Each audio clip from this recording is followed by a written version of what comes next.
दुर्योधन कहीं हठात निज सेनार शक्ति विषय कहवाक लगिले। यही श्लोक रही एमती एक रहस्य जहाँ आम समस्त जाना दरकार। नमस्कार, जय जगन्नाथ। तो चलते आज आम जाना श्रीमद भगवद गीतार सप्तम श्लोक और तार अर्थ। तो श्लोकटी हूँ अस्माकं तु विशिष्ट जेतान निबुध द्विजेतम नायका मम सैन्यस्य संज्ञार्थं तान ब्रह्मिमि ते। यही श्लोकर अर्थ हेठारे दुर्योधन द्रोणाचार्य को कहते कि हे आचार्य, आम सेनारे मध्य अनेक विशेष और पराक्रमी नायक अछंती। सेमानंक विषय में कहूँ जहाद्वारा कि आपण आम सेनार शक्ति विषय में बुझीपारे। अर्थात एठारे दुर्योधन चाहते कि द्रोणाचार्य को जणाइबाकु जे आम सेनारे मध्य बहुत शक्तिशाली और पराक्रमी योद्धा माने अछंती। आउ एहा थिला तांका सेनार साहस बढ़ाइबार एक उपाय।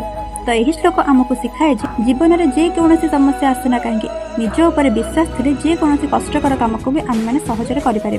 एमती समस्त श्लोक सहज अर्थ को जानने प्लीज मो चैनल को लाइक शेयर सब्सक्राइब करने जमा भी भूलें। हरे कृष्णा।